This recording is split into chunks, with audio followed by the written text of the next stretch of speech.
ये इमेज है, सबसे ऊपर आपको सैलिवरी ग्लैंड दिख रहा होगा कि ये लाल ग्रंथियां हैं, ठीक है, 3 जोड़ी लाल ग्रंथियां होती है, ठीक है, और इसको इसोफेगस बोलते हैं, युवा नली है जिसको आहार नली कहा जाता है, जहां से होकर भोजन कहां तक पहुंचता है, हमारे अमाशय तक आता है। इधर वाला हिस्सा स्टोमक है, जिसको आप पेट कहते हैं, स्टोमक यानी अमाशय है। अमाशय के बगल में आप देखेंगे लीवर है, लीवर का निचला हिस्सा दोस्तों गॉल ब्लैडर है, उसके ठीक पीछे पैंक्रियाज होता है जिसको पित्ताशय कहते हैं, पित्त की थैली है, और इधर ये जो बड़ा वाला देख रहे हैं ये लार्ज इंटेस्टाइन और छोटे छोटे जो मुड़े हुए हिस्से में स्मॉल इंटेस्टाइन है जिसको छोटी आंत कहा जाता है। लास्ट में एनस है, और एनस से ही क्या होता है, बाहरी कवड़ होता है, बेस कवड़ जो होता है, ठीक है, इसको याद रखिए, इसी के बारे में पूरा डिटेल से देखने वाले हैं।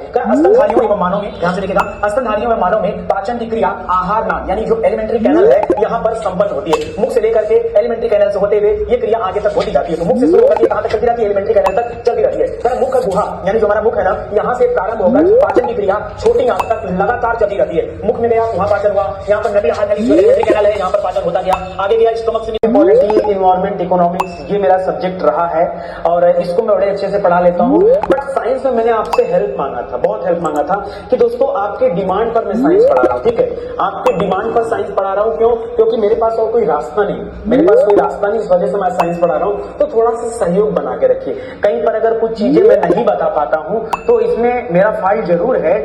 उनको एटॉमिक नंबर के आधार पे रखा गया है। एटॉमिक नंबर को हिंदी में परमाणु क्रमांक कहते हैं। क्या कहते हैं?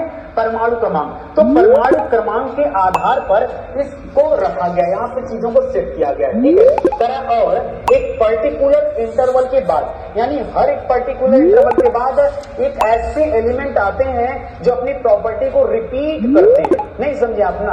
अभी मैं आपको पीरियोडिक टेबल दिखाता हूं और बताता हूं कि कैसे कोई प्रॉपर्टी अपने आप को रिपीट कर रही है, ठीक है, तो उसके बारे में बताता हूं। दोस्तों एक ऐसा मैजिक नंबर है जो पूरे पीरियोडिक टेबल की जान है, जान है। सुनिए ध्यान से, इस नंबर के बारे में आपको कहानी बताता हूं। दोस्तों पीरियोडिक टेबल तो आप सभी ने देखा होगा। पीरियोडिक टेबल यहाँ